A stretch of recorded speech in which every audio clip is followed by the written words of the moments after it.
Re-react mga sangkay. Balit ito, pag-uusapan po natin. Para naman magkaalaman po yung magkaalaman mga sangkay kung ano nga ba talaga yung totoo tungkol dyan. Masyado pong maingay itong patungkol po sa PhilHealth. Ngayon, isiwalat po natin ano ba talaga ang totoo. Dahil alam ko, marami po ang naliligaw ngayon mga sangkay tungkol po sa issues na ito eh. Tungkol po sa issue, skandalo nitong PhilHealth. Pag-usapan po natin. Ito po, gusto kong ipaliwanag sa lahat para po malaman natin, maintindihan po natin kasi grabe yung fake news ngayon ng mga anti-government eh, no? Pinapakalat nila na wala ng pondo ang PhilHealth. Anak ng... Hindi ba naman sira mga sangkay? Pero yun yung pinapakalat nila, wala daw pondo ang PhilHealth. Zero na. Pero ano ba talaga ang totoo tungkol dyan? Okay? Ngayon pag-usapan po natin yan. Maraming sumagot na dito kahit po yung mga senador, mga sangkay. Pero ito ito, basahin po natin itong impormasyon tungkol dyan. Actually, marami ito mga sangkay. Pero ito, mas malinaw, mas maiintindihan po natin lahat. Ayun, basahin natin. Ito, pinost po mga sangkay para malinawan na po tayo ano ba talaga to. For those who want to know the truth, sa katong gusto lang walay pugsanay, ang uban manggod, dili truth ang gusto, kundi dautong gyud ang Kongreso. Labi na ang House of Representatives. Okay Ngayon. Sabi po na dito mga sangkay, sa lahat ng gustong malaman ng to, yung totoo lang, yung mga gusto lang ang malaman ng ang katotohanan daw. Wala daw pilitan ito. Kasi ang iba, hindi totoo ang gusto, kundi siraan ang Kongreso. Lalong-lalo na po ang House of Representatives. Ngayon, eto mga sangkay. Marami kasi talagang bobo eh.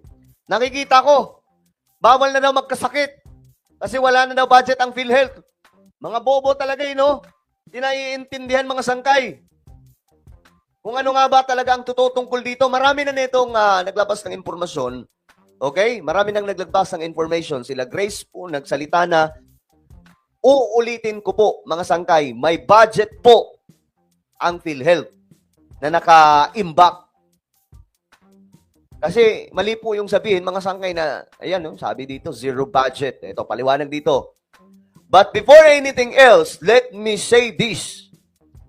Zero subsidy, not zero budget for PhilHealth in 2025. PhilHealth has 600 billion funds to support all its programs and services. Pero bakit sinasabi nila na walang budget? Wala ng pondo. Kasi yan sinasabi nila mga sangkay, wala na daw pondo, wala na daw budget. Kalokohan po yan, meron. Anong pagkakaiba? Ito kasing subsidy mga sangkay. Yun po ang ginawa ngayon nitong Kongreso, zero subsidy. Mayroon pong nakalaan o mayroon pong pondo ang PhilHealth. Ngayon, para tuloy-tuloy tayo mga sangkay, ito na, tingnan po natin. It's important to hold governments accountable but meaningful criticism should always be rooted in facts, truthful analysis, and constructive alternatives. Simply condemning without exploring the truth or offering solutions undermines productive dialogue and process. Critics who focus only on negativity without contributing to solutions risk becoming obstacles rather than agents of change. Constructive engagement and informed debate are the keys to better governance. Okay, ito na ito yung pang-una niya mga sangkay. Sabi po ni dito, hindi daw totoo na wala ng budget. Ayan, basahin nyo, mga sangkay. Nagamit daw po niya ng kanyang anak yung PhilHealth sa hospital. Diba? Kaya kalokohan po yan. Yung ako hindi ko rin masisi yung iba nating kababayan na nagpo-post about dyan na sinasabi mga sangkay na bakit wala ng pondo daw ang PhilHealth. Wala na daw pera ang PhilHealth. Kalokohan po yan. Meron. Ngayon, eto na. Kasi pinapakalat, di ba, ng mga iba dyan, mga anti-government. Question. Ito na. Mga tanong at sagot tungkol sa desisyon ng Kongreso na hindi bigyan ng pondo ang PhilHealth sa 2025 budget. Ulitin ko po, ito yung pagkakaiba mga sangkay ng zero subsidy sa zero budget. Ang Kongreso ay hindi po nagbigay ng naglaan o hindi po dinagdagan ang pondo ng PhilHealth sa 2025. Bakit? Kasi mayroon pa po silang pera na malaki. Okay, ngayon, para malaman po natin, ito, bakit? Ito yung tanong, bakit hindi binigyan ng pondo ang PhilHealth sa 2025 budget? Okay? Ito na ha, para matanggal yung katangahan ng iba. Kasi yung mga DDS dyan, pinapakalat wala na daw pondo, wala na daw budget. Ang hindi lang naman sila nagbigay sa 2025 kasi nga malaki pa ang pera ng PhilHealth. Ngayon, ang isa pa kasi sa tanong doon, kailangan ayusin din. Kumbaga, ano ang gagawin ng PhilHealth ngayon na sistema para masaayos mga sangkay yung proseso? Kung kaya't medyo hindi muna naglaan ang Kongreso ng karagdagang pondo mga sangkay para sa PhilHealth. Anak ng towa kasi itong iba, sinasabi mga sangkay na wala na daw pondo itong PhilHealth. Ngayon, sabi dito, sagot. Ang tanong, bakit hindi binigyan ng pondo ang PhilHealth sa 2025 budget? Ang sagot, desisyon ng Kongreso ito upang panagutin ang PhilHealth sa kanilang paulit-ulit na mga problema. Ano ang problema na yan? Tulad ng katiwalian, maling paggamit ng pondo. Halimbawa, nasangkot sila sa iskandalo kung saan 15 billion ang nawala sa peking transaksyon gaya ng bayad sa ghost patients. Peking claims.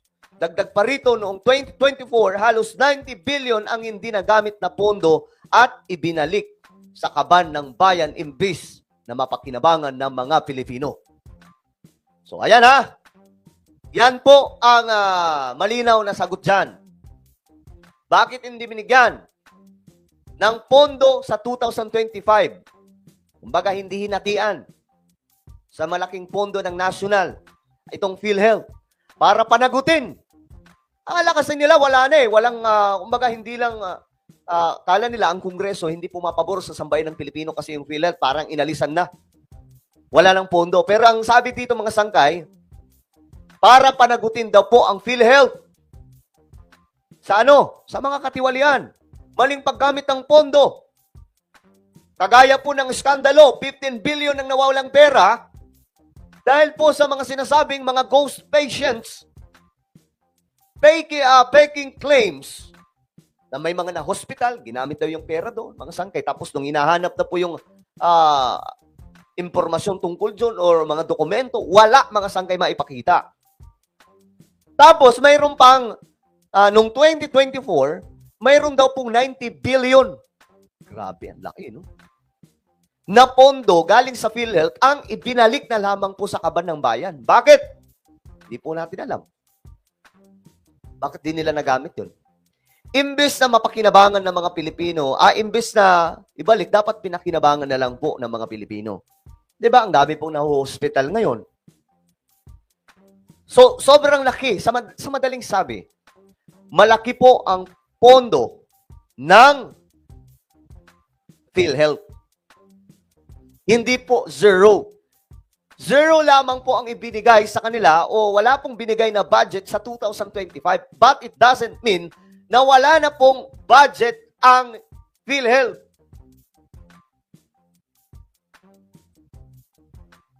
O, ayan. Sabi po ni F-Boy World TV, intindihin mo, hindi pera ang ng contributors ang subsidiya. Pondo yan ng government na ibinibigay sa PhilHealth. Besides, may 600 billions ang PhilHealth na hindi ibinibigay sa mga beneficiaries. Correct. Tama. Tuloy natin. Ito pa. I hope naiintindihan na po natin mga sangkay, no? Tanong, paano makakaapekto ang desisyon ito sa mga miyembro ng PhilHealth? Ito kasi very accurate. Malinaw po yung pagkaka-explain dito sa information ito. Marami na pong nag-post. Actually, mayroon pa po dito mga sangkay. Ayan po. Tungkol din po dyan. Ayan. Marami po ang gumagawa niyan, pero dito, mga sangay, mas malinaw eh. Paano makakaapekto ang desisyon ito sa mga miyembro ng PhilHealth? Ngayon, ito ang sagot. Ang PhilHealth ay may sapat na reserba na tinatayang nasa 600 billion. Meron pala eh. Bakit sinasabi nilang wala? Diba? Bakit sinasabi nilang wala? Eh, mayroon naman pala.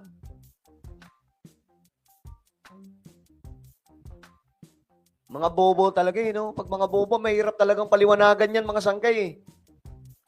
Diba? Pondo. May pondo nga, ulitin ko may pondo. Ulitin natin ang tanong dito ha. Ito, para malinawan po tayo. Ito yung tanong. Paano makakaapekto ang desisyong ito sa mga miyembro ng PhilHealth? Ito ha. Ang PhilHealth ay may sapat na reserba na tinatayang nasa 600 billion. Ang laki niyan, mga sangkay. Kaya kayang-kaya nilang ipagpatuloy ang operasyon nila kahit walang bagong pondo mula sa gobyerno. Ang desisyong ito ay naglalayong siguraduhin na ginagamit nila ng maayos ang kanilang pondo habang iniimbestigahan ang mga isyong kinakaharap nila. O, ayan ha. Ayan. Malinaw mga sangkay ha. Ngayon, ito sabi dito, tanong din ito mga sangkay, saan ilalaan ang perang hindi ibinigay sa PhilHealth? Okay, ayan na ha. Saan ilalaan? Kasi dapat may pondo sila sa 2025. Hindi po dinagdagan ang 600 billion, di ba? Ngayon, mga sangkay, saan ilalaan? Kasi sasabihin nila, hindi binigyan ng PhilHealth, malamang ibinulsa na yan ng mga buhaya sa Kongreso, di ba? Ganun po yung sagot niyan. Naiintindihan natin yan. Kasi ang pinanguhugutan ng mga kababayan natin, alam naman po natin na marami talagang corrupt na opisyal. Siguro, mayroon din naman mabubuti, pero marami, aminado tayo dyan. Marami po talagang corrupt dyan, mga sangkay. Kaya nag-aalala din ng mga kababayan natin. Ngayon, ito ang sagot. Saan mapupunta? Ang dapat sa 2025 budget na ilalaan sa PhilHealth, ayon sa sagot, ang pondo ay inilaan sa mas mahalagang proyekto sa kalusugan na direktang makikinabang ang mga Pilipino. Kasama rito ang una, Philippine Cancer Center para sa mas maayos na paggamot at pagsasaliksik tungkol sa cancer. Pangalawa, ito, Mega Hemodialysis Center upang tugunan ang pangangailangan ng mga pasyenteng nangangailangan ng dialysis. Pangatlo, Women and Children's Medical Center. So, sa mga sa mga hospital mapupunta lahat mga sangkay na hindi po nakadirekta sa PhilHealth. Para sa kalusugan ng mga kababaihan at bata. Pang-apat, pag-upgrade ng Philippine General Hospital o PGH at Philippine Heart Center para sa mas modernong serbisyo at pasilidad. Pang-lima, pagpapalawak ng regional specialty hospitals upang mailapit ang espesyal na serbisyong medikal sa mga probinsya. Okay? Nagkakaintindihan ba tayo? Kasi marami pong magtatanong dyan, teka lang, sangkay, teka lang. Saan ba napupunta ang pera na yan? Bakit hindi na lang idagdag sa PhilHealth? May iskandalo nga ang PhilHealth, di ba? Mayroon nga po silang malaking problema. Mayroong malaking corruption sa PhilHealth na dapat munang imbestigahan. Ikaw ba? Habang may corruption ng PhilHealth, sa bagay, kayong mga anti-BBM, may malamang sa malamang, di baling makurap. Di ba? Okay lang sa inyo. Ngayon ang government po natin, ayaw nila eh. Ayaw nilang mangyari yan, mga sangkay, na magdadagdag sila ng pondo, tapos marami na namang pera ang mawawala, may mga ghost patients na naman, na kunwari binabayaran, yung pala hindi naman. Ayaw na po ng government po natin ng ganun. Anong ginawa ng government po natin? Anong ginawa ng Kongreso? Inilipat, imbes na idirekta sa PhilHealth, dinirekta po nila sa mga hospital. Ayan po, Philippine Cancer Center, Mega Hemodialysis Center, Women and Children's Medical Center, PGH at Philippine Heart Center. Ito po, pagpapalawak ng mga regional specialty hospitals. Di ba, mayroon naman pala eh. Bakit sinasabi ng iba, mga sangkay na, talaga, mga fake news peddler talaga eh, no?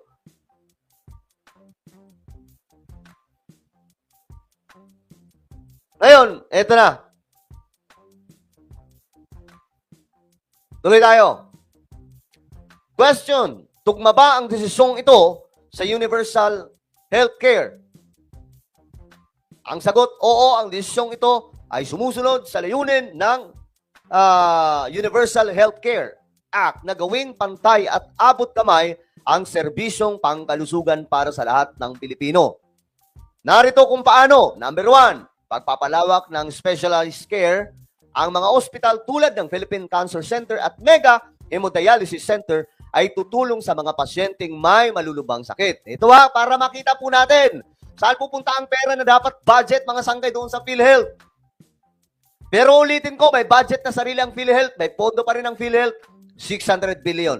Number 2, pagdadala ng serbisyo sa probinsya. Ang regional specialty hospitals ay magbibigay ng access sa mga serbisyo sa mga lugar na malayo sa Metro Manila.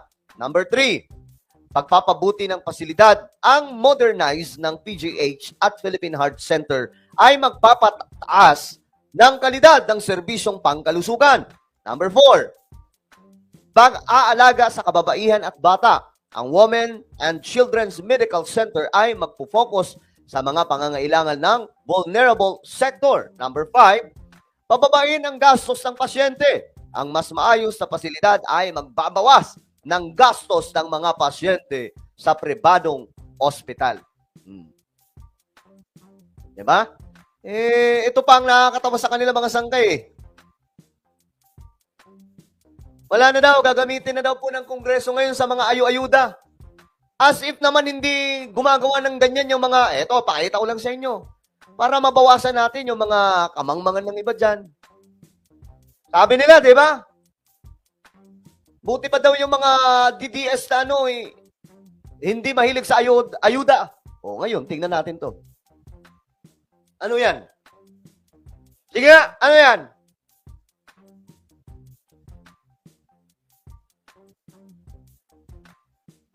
Hindi ba yan ayuda? Ayan, tupad. Sino yan? Di ba si Bato? Ay, si Bato, oh. Nakalagay pa po, tupad, oh. Yung isa, ito po yung assistance to individuals in crisis. Payout po, ayan, oh.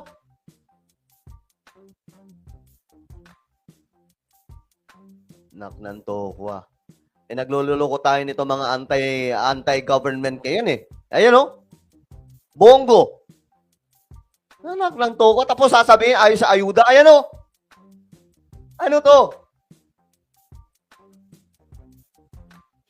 Hindi ako galit sa mga Duterte. Natatawa na lang ako mga sangkay. Kasi nga po, itong mga to, napaka-ipokrito ayan tupad payout. Senator Bongo.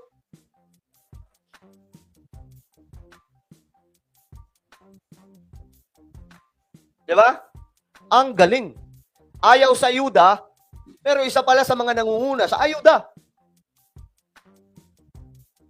Ngayon, balikan po natin itong impormasyon tungkol dyan. Tanong, ano ang naging problema ng PhilHealth sa pondo nila? Ito na kasi marami po ang nagtatanong tungkol dyan. Maraming may agam-agam tungkol dyan, mga sangkay. Ang sagot, ang PhilHealth ay may tala ng hindi epektibong paggamit ng pondo. Noong 2024, ang 89.9 billion ay hindi nagamit para sa mga programang dapat sanang nagbigay ng dagdag ng benepisyo sa senior citizens, persons with disabilities at iba pang miyembro. Madaling sabi, wala pong maayos na sistema ang PhilHealth. So, yun pala ang dahilan bakit hindi ibinigay ang dapat na pondo o dagdag na pondo ng PhilHealth sa 2025.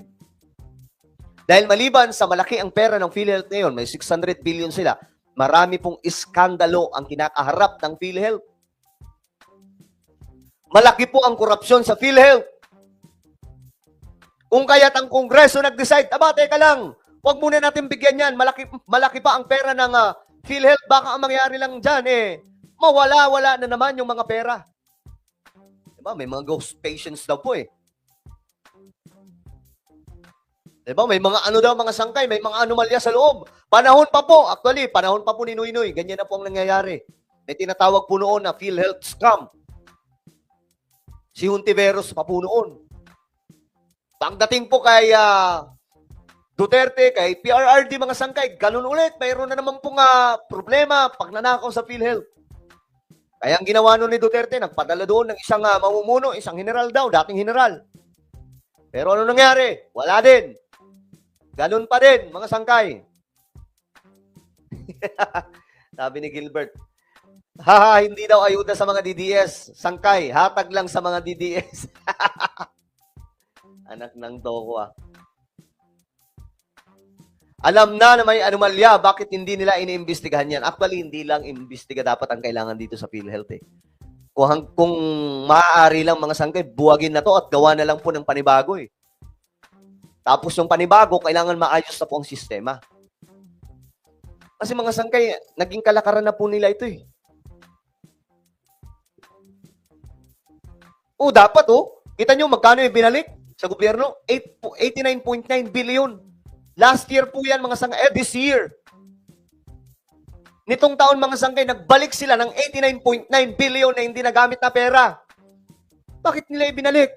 Hindi nagamit. Ibig sabihin, wala silang sistema na maayos. Di dapat sana, halimbawa, itong mga senior citizens, yung benepisyo nila, dinagdagan na lang sana.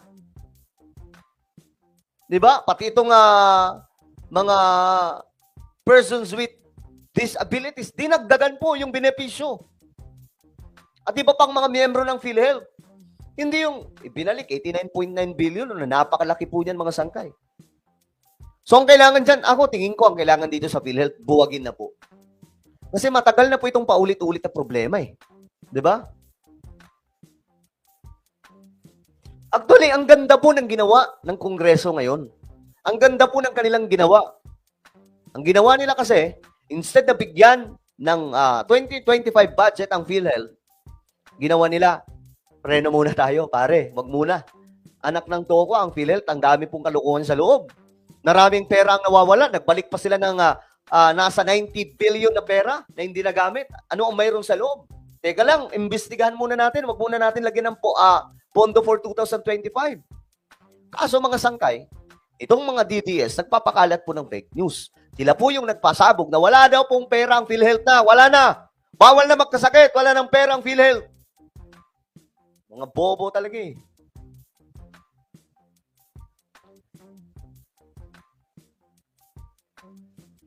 ngayon, ito. Anong hindi? Dinid ni dyan ang PhilHealth mayaman. Kasi anong mayaman? Pinagsasabi mo, tayo kailangan ng PhilHealth. Malaki ang tulong dyan. Pero uulitin ko para sa mga tanga at bobo, may pondo po ang PhilHealth. Uulitin ko may pondo po, 600 billion. At para mabawasan yung katangahan nyo, uulitin ko ulit, may iskandalo po ang PhilHealth. Maganda po ang ginawa ng Kongreso na hindi muna laanan ng pondo ang PhilHealth dahil po sa mga ghost patients. Biruin yung mga sangkay, yung perang nawawala. Malaman-laman doon, may mga pasyenteng pinaglalagay lang doon na kunwari ginamitan ng pera. Pero mga sangkay, hindi naman pala talaga totoo na may mga pasyente na inilaanan po ng pondo mula po sa PhilHealth. Tapos sasabihin na yun, natatawa na lang ako mga sangkay. Sasabihin nila na walang pondo ang PhilHealth. Magbasa kasi muna, makinig muna, hindi po yung nanunood kayo sa mga vlogger na walang ibang ginawa kundi manira sa gobyerno. Diba? Ngayon ang dami mga vlogger na ganyan, Diyos mio, Marimar, nagpapakalat ng mga mali-maling impormasyon. Anong gusto nyo? Habang nangungurap ang PhilHealth, talagyan ng pondo, tapos nanakawan nila ng nanakawan, tapos papalakpakan lang po natin? Ganun ba yun? Mabonak talaga Alam nyo, bawasan nyo yung ano nyo. Ito. Question. Ano ang mensahe ng Kongreso sa PhilHealth sa desisyong ito? Ito na Anong mensahe? Vote. House of Representatives at Senado. Anong mensahe nila? Ang sagot, malinaw na ang mensahe. Kailangan nilang ayusin ang kanilang operasyon. Gamitin ng maayos ang kanilang reserba at gawin ang kanilang mandato ng may pananagutan. Ang Kongreso ay naninindigan na ang bawat piso ng pondo ng bayan ay dapat mapunta sa proyekto at serbisyong direktang nakikinabang ang mga Pilipino. Yan ang gustong mangyari ng Kongreso. Ngayon na may budget sila, may 600 billion, parang sinasabi ng Kongreso, ayan, may pera kayo dyan. Siguraduhin nyo na matutugunan, ang laki ng pera na yan matutugunan ang sambayan ng Pilipino sa loob po ng isang taon sa 2025. Ayusin nyo yung proseso nyo dyan. Dapat nga, buwagin na po yan mga sangkay. Buwagin na po yung PhilHealth. Iba kasi natatakot. Paano yan pag nagkasakit kami, wala nang PhilHealth? Ulitin ko na naman ha. Yung mga maliliit yung utak dyan, may pondo po yung PhilHealth, 600 billion. Kumbaga, dito sa ginawa po ng Kongreso, sinasabi po nila na mali yung operasyon nyo dyan, ayusin nyo muna. Hindi yung gumagamit kayo ng pera, tapos hindi nalalaman kung saan napupunta, may mga ghost patients pa. Pambihira. Sistema ang ayusin yan. Actually, yung sistema na yung pagsasaayos ng sistema, matagal na pong ginagawa yan. Panahon pa po ni Noynoy Aquino, Duterte, BBM. Paulit-ulit na lang po tayo dyan. Diba? Paulit-ulit na lang po tayo dyan. O ngayon, ulitin ko na naman, saan napunta yung dapat ang pondo ng PhilHealth sa 2025? Nasa malalaking ospital na nasasako po ng pamahalaan. Okay? Ayan, sabi po ni Rodel, ang yayabang ng mga empleyado ng PhilHealth, social ang dating, big time, mga tulisan pala. Totoo yun, mga sangkay. Dati pa po nilang ginagawa yan. Tanong, ano ang benepisyo ng desisyong ito sa ordinaryong Pilipino? Ito na ha. Ito na. Ano ang magiging benepisyo nito sa ating sambayan ng Pilipino? Ang sagot, ang pondo ay gagamitin sa pagpapabuti ng mga ospital at serbisyo tulad ng pagtatayo ng mga bagong pasilidad, pag-upgrade ng mga luma at pagdadala ng specialized care sa mga probinsya. Direktang makikinabang ang mga pasyente dahil sa mas abot kamay at mas dekalidad na serbisyong pangkalusugan na hindi na po dumadaan sa PhilHealth. Direkta ng mga sangkay sa mga probinsya. Pag dumaan sa PhilHealth, mga sangkay, nagkakanakawan mga sangkay. Diba? Nagkakanakawan. Ang bihira. Sa laki ng pondo ng PhilHealth, kahit 1 milyon na health claim ay kaya nilang maibigay sa lahat ng beneficiary. Sabi po ni 40. Ito pa yung tanong. Paano nito pinapalakas ang universal healthcare? Ang sagot, ang desisyon ay nagbibigay prioridad sa mga proyekto na tumutugon sa systemic gaps sa kalusugan. Ang mas maayos na pasilidad at serbisyo ay nagbibigay buhay sa layunin ng universal healthcare na gawing pantay at abot kamay ang serbisyong pangkalusugan sa lahat, lalo na sa mga nasa malalayong lugar. Tanong ulit, ano yung layunin ng Kongreso sa desisyong ito? Layunin ng Kongreso na siguraduhin ang pondo ng bayan ay hindi nagagamit, o sabi dito, ay nagagamit ng maayos. Ang PhilHealth ay gumaganap ng kanilang tungkulin ng responsable at ang mga Pilipino ay nakakakuha ng serbisyong nararapat para sa kanila. Sa huli, ang desisyong ito ay naglalayong magtayo ng mas makatarungan at epektibong sistema ng pangkalusugan na walang iniiwan. O ayan ha, malinaw na yan mga sangkay. Malinaw na yan. Bobo na lang hindi makakaintindi dyan. Pwede naman palitan ang namumuno sa PhilHealth. Bakit galawin pa ang pondo? Huwag muna pagtanggol si Tambaluslos. Sa bagay, kababayan mo yan sa Samar. Hindi yan taga-Samar, boy. Taga-Leyte yan, ha? Taga-Leyte yan. Hindi yan taga-Samar. Bukod doon, hindi ko pinagtatanggol, Sir Romualdez. Sinasabi ko lang yung totoo. Huwag tayo magbulahan dito. Huwag tayo magtangatangahan dito. Okay? Yan ang hirap sa mga katulad nyo. Kahit kitang-kita na, kahit kita na po ng mga mata natin yung katotohanan, ayaw pa rin po natin intindihin Kasi nga, panatiko kayo. At dahil panatiko kayo sa mga politiko, nagiging bobo kayo. O mga sanggay, ito yung sinasabi ko. Huwag tayong maging panatiko dahil nakakabobo ang pagiging panatiko sa mga politiko. Kita nyo, mga sanggay, itong mga to. Diba? Nangyayari sa kanila. Duterte. Kung sino-sino mga politiko pa ang tinataas. Kahit may mga nakikita ng kabulastugan o kahit nakikita na po nila yung katotohanan, sige pa rin. Ang bobo, di ba? Pwede naman palitan ng namumuno sa PhilHealth, bakit kailangan pang galawin ang pondo? Ginawa na po yan ni Duterte. Anong nangyari? May nangyari bang matino? Wala din. General pa ngayon nilagay dun eh. Di ba? Pero tuloy-tuloy pa rin po yung iskandalo. Na wala na lamang po si PRRD. Ganun pa rin. Di ba? O ayan, mga sanggay oh.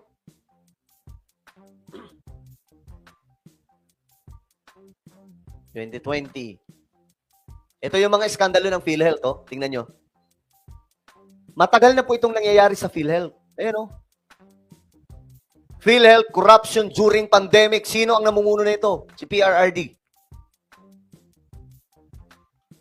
Dapat vlogger nang namumuno sa bansa. Anak ng toko yan. O, ayan. 2020. Kaya nga po mga sangkay, ang ginawa po dito nila PRRD, pinalitan po yung namumuno. Baka sakaling may magbago. Wala din po nangyari. Yan o. PhilHealth corruption during pandemic. Grabe to mga sangkay. Ang lala nito. Sino namumuno dyan? Si PRRD. O ito. 3 years ago, during the time of former President Duterte. Ang dami pong anomalya po talaga sa PhilHealth. Napakarami. Ito pa. Kailan to? Ito bago. Scandal ng PhilHealth.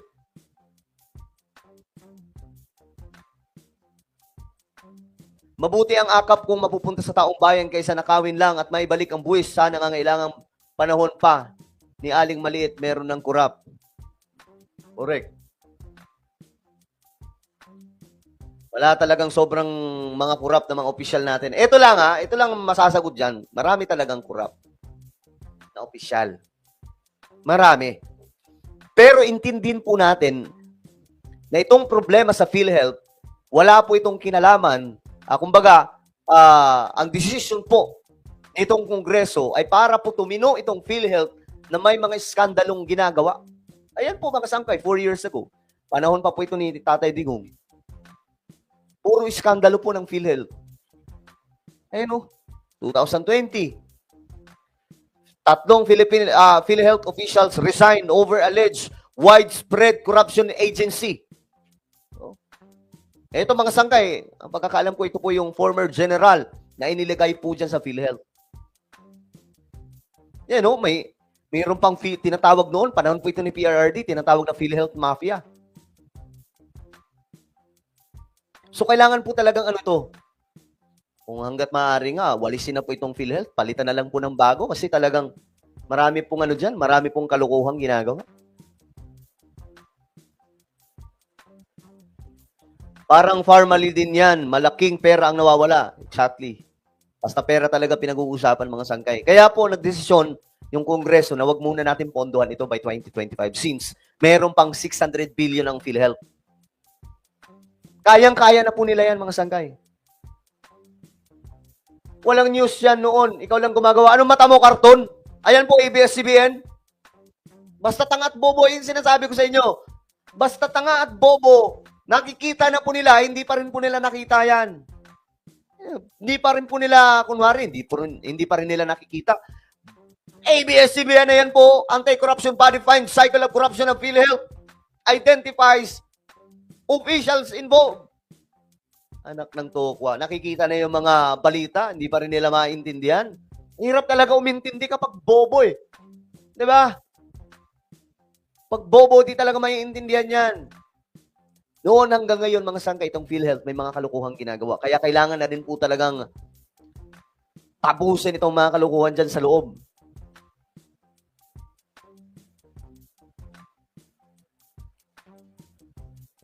Biruin nyo mga sangkay, imbes na maglabas ng perang malaki itong PhilHealth, Pinagtataguan po nila yung mga pasyente. Ganyan po ang nangyayari. Kaya may mga, mga sangkay, ito pang malupit, may mga ghost patients pa. Nawawalang pera. May mga nakalagay doon, may mga pasyente na nag-provide ng PhilHealth, yung pala, hindi totoo. Sinasabi lang mga sangkay, nagbigay kami, halimbawa, nagbigay kami ng 10 billion para sa ganito mga pasyente, pero ang nangyari, hinati-hati na lang pala nila. Yun ang tinatawag na ghost patients.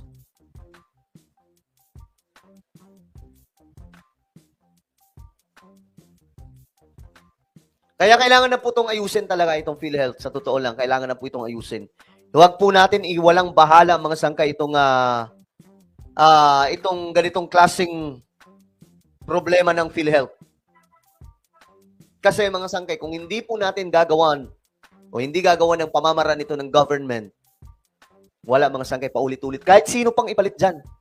Kahit palitan pa yan ng ilang tao dyan, mga sangkay, ganun at ganun pa rin na mauulit yan kasi nagiging sistema na po nila yan, naging kalakaran na po nila yan sa loob. Walang pandemic ngayon, bakit may ayuda? Walang pandemic, pero ang dami pong nangyayaring mga kalamidad, di ba? At saka wag po natin ilihis yung totoo sa PhilHealth, sa mga ayu-ayuda na yan. Ang usapan natin dito, yung iskandalo ng PhilHealth. Yung bakit hindi binadgetan sila. Hindi yung, kaya ganito, Duterte pa rin. Anak, mga tanga talaga eh. Intindihin nyo po muna, Intindihin nyo po muna. Huwag munang pairalin yung katangahan. Alam nyo, binigyan tayo ng utak ng Panginoong Diyos para gamitin yung utak natin. Para hindi maging tanga, okay? Daming iskandalo ng PhilHealth. Kailangan na po itong kalusin, mga sangkay. Kailangan na po nila itong masolusyonan. Kasi totoo pong may mafia sa loob ng PhilHealth. May kalukuhang malaki sa PhilHealth. Kaya nga dapat, mga sangkay, gawan na lang po ito ng panibagong Hindi na po PhilHealth. Buwagin to, tapos doon na po maglaan ng budget sa ibang Kasi wala, mga sangkay. Panahon pa ni Noynoy. Panahon pa ni PRRD. Ngayon, si PBBM na, ganun pa rin. Ibig sabihin, kahit sinong ilagay sa PhilHealth, nai-influensyan mga sangkay ng korupsyon. Okay, so ayun. Ako na po ay magpapaalam mga sangkay.